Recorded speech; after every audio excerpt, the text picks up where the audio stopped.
Today's video features an incredible story. So let's dive right in. I'm truly sorry to share that I'm going through an incredibly challenging and painful situation. Discovering that my long-term partner has been unfaithful has been one of the most difficult experiences I've had to face. To provide some context, my wife and I have been together since high school, dating since 1992 when we were both 17. We're both 45 now, and I've only ever been with her my entire life. We married at 22 shortly after college, and over the years, we've had 2 wonderful boys. Our marriage has seen its share of ups and downs, like any long-term relationship, but we always managed to pull through, which made the discovery of her affair all the more shocking. It all started back in March 2020 when I first got a sense that something was off. For a couple of months prior, we were in a bit of a funk. I was recovering from reconstructive knee surgery after tearing my ACL in the fall of 2019. At the time, I could only move my knee at about 55% of its normal range. This put a strain on many aspects of our life since I couldn't perform my usual household duties. My sons did their best to help, but certain tasks only I could do had to be delayed. Or my wife had to step in, which she wasn't thrilled about. Our physical intimacy also ground to a halt during this time. It had been slowing down before my injury, but my condition made it come to a complete stop. Meanwhile, my wife Yumal Kal Sue began spending more time hanging out with coworkers after work. This had been happening between November 2019 and March 2020 quite regularly, and I didn't think much of it. I'd always trusted her completely during the 23 years we'd been together. We both had our own friends and shared mutual ones, and there had never been an issue with spending time apart. Around January of the following year, I started noticing something unusual. Sue began to distance herself from me, which was completely out of character. The hugs and kisses that were a daily part of our relationship suddenly stopped. Even her phone, which she'd always been open about sharing, became a source of secrecy. It was clear that something had changed in our relationship, and I was growing increasingly suspicious. As I reflect on those challenging times, her interactions with me became increasingly snippy, as if she couldn't be bothered with our relationship. It was March and COVID-19 had arrived, resulting in a lockdown in New York City. Both of our careers were deemed essential, so we continued going to work in person. I had just been cleared to return to work after spending 5 months on the shelf due to my knee injury, and I was eager to get back into action. 5 months of knee rehabilitation and inactivity had been driving me crazy. To give you some context, I'm someone who enjoys physical activities, including martial arts, and I typically hit the gym 4 days a week in addition to working on various home projects.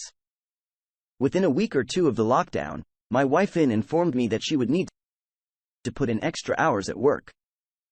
Given her field, I didn't think much of it initially, assuming it might be an occasional thing. However, it turned out to be every day and not just for an hour or 2. She would come home 3 or more hours later than usual, head straight to the shower, spend a bit of time with me, a little time with our 17-year-old, while our 22-year-old lived with his girlfriend cross down, and then go to bed. As I became more mobile and capable of supporting myself on my knee, our physical intimacy gradually resumed. However, it was clear that she wasn't mentally or emotionally present during these moments, and I noticed the disconnect. By early April, the signs of her potential affair were becoming clearer to me. All the classic indicators of infidelity were there, and I decided it was time to find answers. I scoured the internet for information on signs of infidelity in a partner, and she seemed to be ticking all the boxes for such behavior. My search then shifted to how to find concrete proof. I started with her social media accounts. Looking at her Facebook entries from the months prior, everything appeared fairly normal: pictures of us and our sons, snapshots with her friends, and a few photos from nights out with coworkers. In these pictures, I noticed a recurring presence, a particular guy, in every picture he was in. He seemed uncomfortably close to her, with his arm around her shoulder or his hand on her lower back. It was strange for a guy the first had never personally met and had left a bitter taste in my mouth. But what disturbed me even more was the fact that this man was a friend of hers on Facebook and followed her on Instagram. So I attempted to look up his Facebook account, and to my surprise, I was blocked from accessing it. I couldn't help but wonder why I was blocked from seeing this guy's Facebook account while he remained a friend of hers on Facebook. The inconsistencies raised more red flags in my mind. I was in full-on Batman detective mode at that point. I no longer tried to deny the inevitable. I knew she was cheating on me with this guy. My mission now was to determine how long it had been going on. Over the course of April and May, that's exactly what I did. I never realized the depth of information you could uncover from phone, text, and email records until then. We had a family plan for our cell phones, and I managed to access a substantial amount of data. My wife's data history told a compelling story. The two most frequently contacted numbers from October 2019 to April 2020 were mine and a number I had never seen before. Care to guess whose number it was? A quick Google search confirmed that it belonged to the guy from the photo who would block me on Facebook. We'll call in Pos for obvious reasons. Once again, the pieces of the puzzle fell into place. However, a lot of their messages and texts were disjointed, which strongly suggested that she had been deleting many of them. While I was convinced she was cheating on me with this guy, nothing in the data could serve as a smoking gun. I needed more evidence. At this point, I confided in my best friend, Oz, about what I had discovered. He asked if I had confronted her with what I knew, and I admitted that I hadn't because I felt it wasn't enough. That's when he told me about an app one could download to supposedly spy on her communications in real time. I won't mention the app's name as I'm not sure of the rules here. I installed it, synced it with my data plan, and waited. Within days, I finally found it. A text conversation between the two of them discussing how much fun they had the previous night and making plans to meet again that weekend. It was like a gut punch, and there's no understating just how devastating it was. I suppose that moment was my D-Day. And for the next 2 days, I was utterly broken. During those immediate days after D-Day, I actively distanced myself from her, and she could see that I was shaken to my core. She tried to console me and inquire about what was wrong, but I would brush it off and leave her presence. I couldn't even bear to look at her. This was the woman of whom I had given 23 years of my life, everything I had, and more as a husband, and she had stepped outside our marriage for a guy just 5 years older than our eldest son. By the third day, I was no longer just sad. I was seething with anger. As I continued down this painful path, I contacted Oz to let him know that my suspicion had been confirmed. He asked me if I had confronted her yet, and my answer was a resounding no. Instead, I told him that I wanted payback. I didn't merely want a divorce. I wanted to utterly destroy her. I wanted to leave her life in ruins and make her pay for what she had done. It was a vengeful desire that was going to take time to execute, and I began to devise a plan. In my readings and research on infidelity, I had come across a quote that resonated with me. The enemy of infidelity is unpredictability. That quote became the foundation of my plan. I intended to make her life incredibly difficult while secretly plotting my exit strategy. Now it was early June, and I still had the app installed. Gathering data every night from their messages. They were conversing as if they were in a full-blown relationship filled with sexting, romantic exchanges, and even explicit photos. At this point, I had stopped reading their messages and was solely collecting information and cataloging it on my private server. I began acting out of the ordinary. I started going out at odd times, returning home later than she did, and when she asked what I was doing on my phone, I would simply reply with just stuff and put my phone away. I had also changed my login information for everything, making sure she couldn't access any of my accounts. Throughout our entire marriage, we had never hidden anything from each other. However, around the time I suspected her affair had started, she had changed her password on Facebook, citing security breaches as the reason. I had confided in odds about my plan and informed my older sister and two of my closest friends about what was happening. These were people I trusted with my life, and I made them swear to secrecy. For context, Us and I had been friends since childhood, and our friends, Joey and Nina, had known us since high school. Keep an eye on Nina. She becomes relevant later in the story. July arrived, and my wife was in full-blown paranoia mode. She began texting and calling me much more frequently, asking if I would be home when she got back, inquiring about my whereabouts when I wasn't at home, and wanting to know what I was up to. I could see that the seed of suspicion had taken root in her mind, particularly in her communication with Paz. The tension was mounting, and I was keeping my unpredictable plan in motion.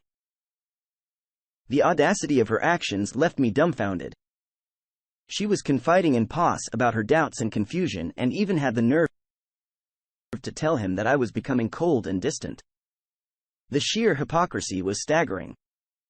In the midst of these interactions with Paz, she even suggested they should stop meeting up at our house because she had no idea if I might just show up, essentially confirming that, yes, she had this guy in our home. Thanks for the confirmation, Sue. What added a delicious layer of irony to the situation was when Paz asked her if she was worried about me potentially cheating on her, which actually irritated her. Reading that exchange gave me an immense amount of joy and many laughs. My cheating wife was arguing with her affair partner over whether she was upset that her husband might be cheating on her.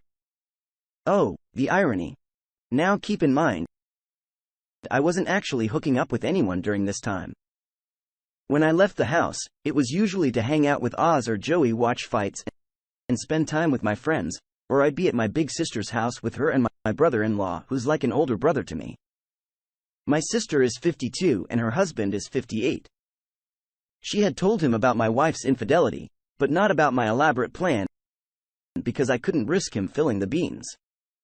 He tended to be a bit of a blabbermouth. Fast forward to October, and that's when things took a more serious turn.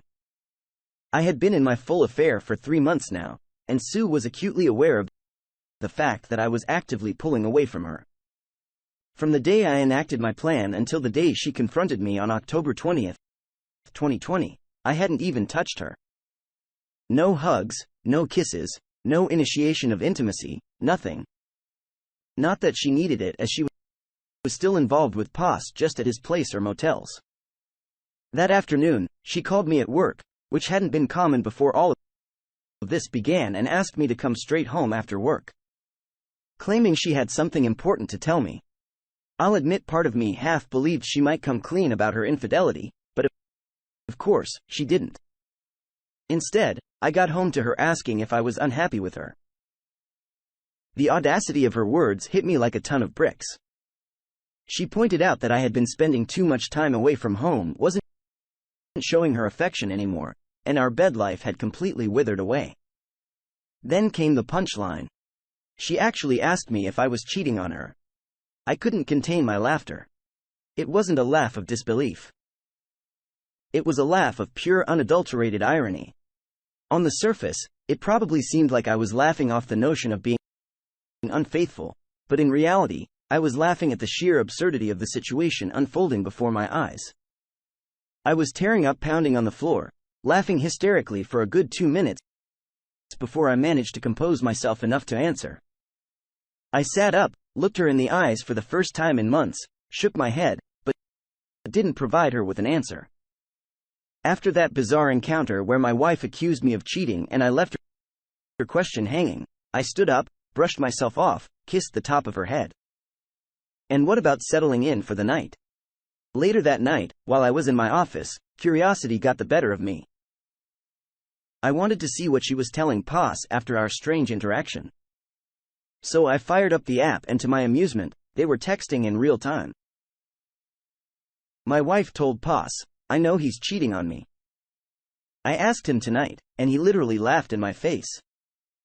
He fell on the floor and left for like 5 minutes, even though it wasn't really 5 minutes. He doesn't even care how I feel anymore. I don't know how or why, but he's gone." I know I've lost him. This is karma. I know it. As I read those words, a Cheshire cat-like smile must have spread across my face. She was breaking, and it gave me a strange sense of satisfaction. Poss tried to console her, saying that if I cared enough for her, she wouldn't have had to turn to him for what I wasn't providing.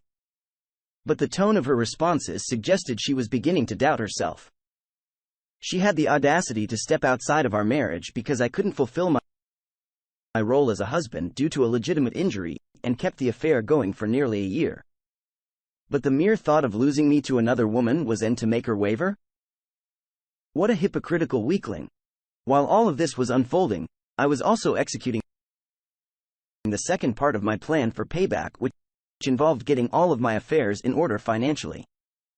In September, I had met with a family attorney to initiate divorce proceedings, armed with a mountain of evidence I had accumulated. New York is an at-fault state for divorce, and the overwhelming proof of Sue's infidelity pretty much guaranteed that I could hold a strong position in a divorce case. My lawyer instructed me to prepare all my financials for potential asset division. I want to step further, secretly transferring all of my money out of our joint account and into my personal one. I also began shopping for an apartment as part of Phase 2. Now we're in November, and I hadn't changed my behavior. In fact, I had wrapped it up. This is where my friend, Nina, enters the picture. For context, Nina and Sue were never close. I had known Nina since freshman year of high school, 2 years before I met Sue. From the beginning, Sue had always seen Nina as a potential threat because she was my closest female friend. There was always an unspoken "I don't trust her" vibe from Sue regarding Nina. Conversely, Nina was never a fan of Sue. Early on in my relationship with Sue, Nina pointed out how Sue seemed to be imposing herself into our circle of friends while I didn't do the same with Sue's group. This searched Nina because she knew Sue's motivation was jealousy.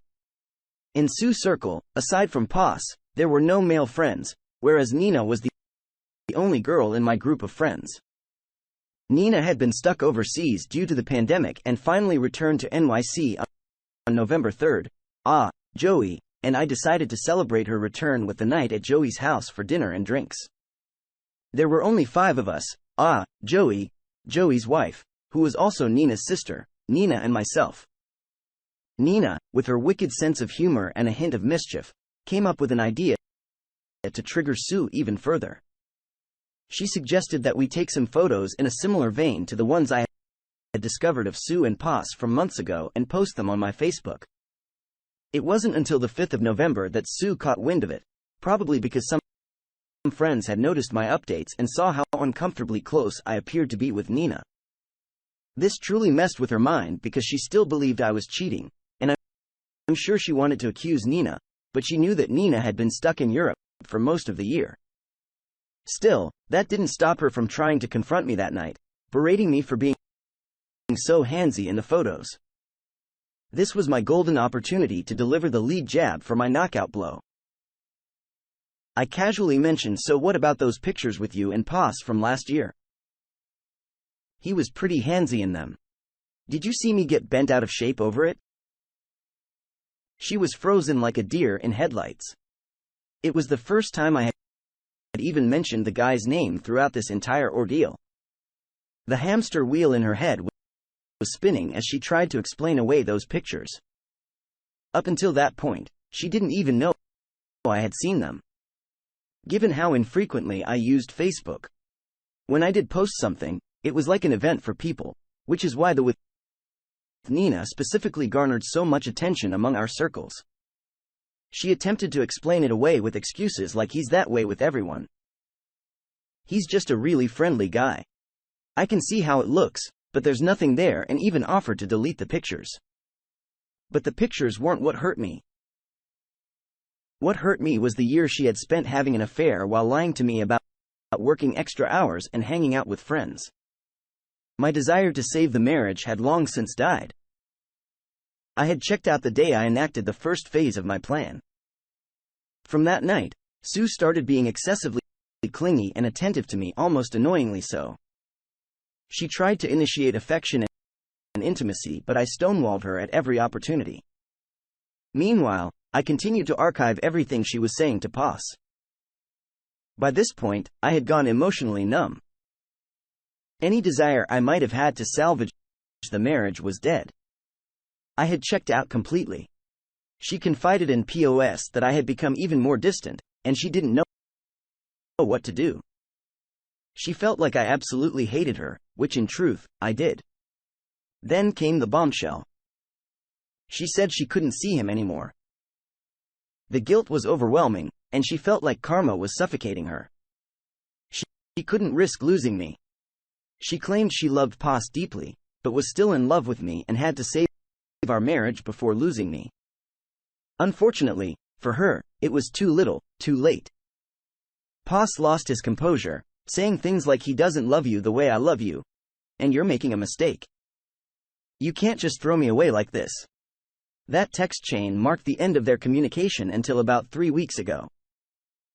Throughout the remainder of November and into December, Sue was in a state of limbo, trying to gauge where my head was at and still unable to tell if I was actually being unfaithful.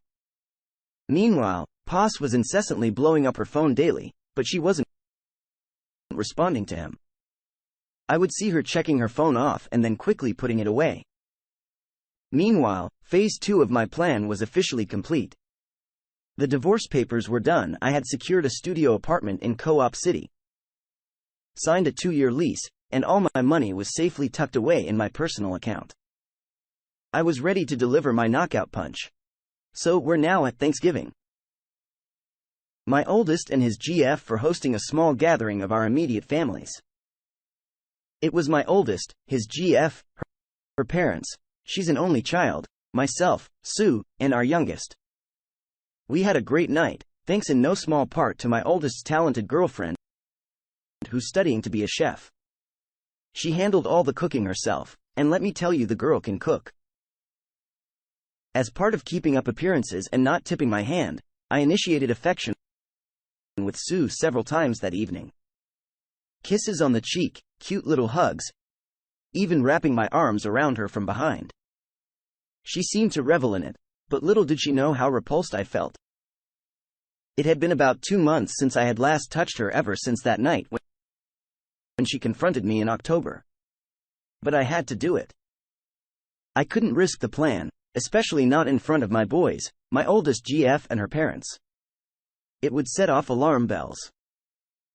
After the festivities, my youngest decided he wanted to stay over with his big brother for the night, so soon I headed home. On the drive back, she thanked me for being so good to her and said, "I don't know what you're going through, baby, but I'm here for you." I had to hold back maniacal laughter and simply replied, "I know. I just need time." That night, for the first time, realistically, since springtime, we had intimacy. I figured, what the heck? With what I'm about to do, I might as well get some action before I delete her from my existence.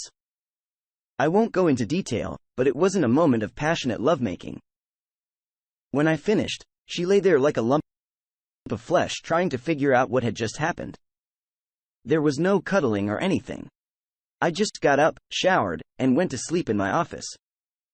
To her confusion, though, I used a condom. It was the first time in 2 decades I had done that. She was definitely perplexed, but she didn't ask any questions. There was no way I was going raw with her, especially knowing that she had been doing so with Pos for months at that point. The next day, I checked my handy-dandy spy app, and for the first time in weeks, she had responded to Pos. He went full novella on her, professing his love and claiming she deserved better than me. He was only 27, 5 years older than our oldest son, and he was head over heels for a 45-year-old married mother of 2. What a grade A high-quality simp. She had chosen to blow up our marriage and destroyed the home we built for this guy? A pretty boy with a soft side? She responded with pretty much the same thing she had told him before. That she loved him and enjoyed their time together, but she couldn't lose me. I was still the love of her life, but she'd always have a place for him in her heart. She suggested they could still be friends if he chose, but the physical relationship between them was over. Of course, he begged her to see him one last time the week. And, yes, she said yes. One more for the road. Right? Who was I to say anything? December 4th marked the beginning of Phase 3. The final part of Operation Shinobi Ghost. I had the divorce papers in hand. My new residence was set up, and it was time to slowly start moving my belongings out of the house. But before anything else, I had to break the news to my boys. I called my oldest son over to the house that Friday night and had both of them join me in my office. I didn't go into all the specifics, but I let them know that their mother had been cheating on me for over a year, and I would be filing for divorce soon. This was particularly tough for my 17-year-old because he had experienced his first taste of infidelity when his own girlfriend had cheated on him just 4 months prior. Seeing his heart broken for a second time, this time by the idea that his mother was capable of such actions, hit him hard. My oldest son handled it better and suggested taking his brother in to live with him until things settled down, to which I agreed. We packed up some of his stuff, and he asked me if I was going to be okay. I assured him, yes, son. I'm going to be all right. And so are you? We're going to be all right. I promise. And then they were off. The hardest part was now behind me, and it was time to execute the final steps. Over the next few weeks, day by day, my friend has helped me get some of my most sensitive belongings out of the house. I provided him with a list of items to grab while Sue and I were at work, and I left him a spare key. These were things that Sue wouldn't notice were missing unless someone told her they were gone. I also bought a new phone and phone number, sharing the information only with those who needed to know, including us, Joey, Nina, my boys, my big sister, and my mother. All the while, I maintained the charade with Sue, keeping her none the wiser, sprinkling bits and pieces of affection to keep her from suspecting anything. She was still in contact with Paz, though not to the extent they had been before. There was still an emotional connection, albeit faint. During this time, I gathered everything, every piece of data I had archived since I started the plan, including call logs, texts, pictures, emails, and more. I made printouts of everything, and it cost me a small fortune in printer ink, paper, binders, and supplies. I carefully cataloged everything in chronological order from the beginning of the affair until the most recent events, which occurred 2 weeks ago on December 16th. In total, I had 14 binders filled with evidence. I then boxed up each binder and gift-wrapped them, addressing them to various people. Including my mother. My father had passed away 7 years ago. Her parents, her 2 sisters, her brother, her HR department. I forgot to mention that Paz worked for the same company, and there were rules against intercompany relationships, several of her friends, Paz, and even POS's parents. I logged all those boxes to the post office and shipped them out on December 16th, with an estimated delivery date between December 22nd and 24th. Everything was falling perfectly into place as we approached Christmas Eve. I've been arming the nuke since June, and now it was time to launch it. Sue returned home around her usual time, and I had no idea whether she'd seen Paz. I'd stopped tracking her on the app on the 18th. As I felt I had gathered all the information I needed. As was customary, she showered, hung out with me for a bit, and I engaged in a final physical encounter with her on the living room couch. I know. I acted like a complete jerk. Then she turned in for the night. In the middle of the night, I woke up and wrapped up one of the 3 remaining binders, with the divorce papers taped to the inside cover. I placed it on my side of the bed, along with a note that said Merry Christmas. Next to it, I left my old phone and the business card of my lawyer. I packed up the rest of my most essential belongings, enough to fill 2 backpacks, and left my home, the place I had spent 23 years in for the last time. To Sue, I vanished entirely off the grid. I was gone like a shadow ghost. I blocked her on Facebook, but for some reason, she hadn't blocked me yet, so I kept an eye on the fallout. It was absolutely glorious. The packages I had sent reached everyone I intended, and Sue was facing severe consequences. Her youngest sister had a harsh confrontation with her. Both of her parents condemned her actions, and my mother unleashed a verbal tirade on her that was beyond brutal. Even I was taken aback by it. She frantically tried to find out if anyone knew where I was, but those who did were keeping their lips sealed.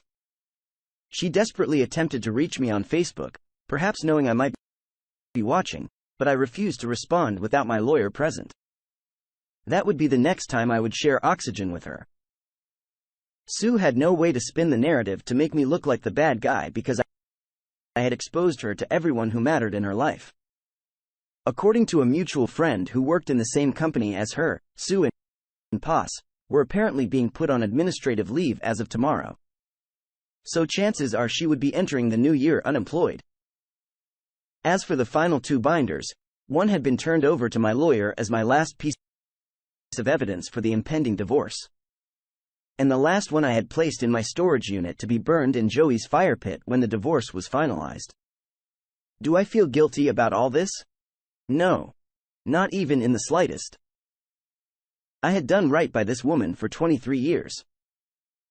I had given her the home, family, and life she wanted, and I had loved her unconditionally.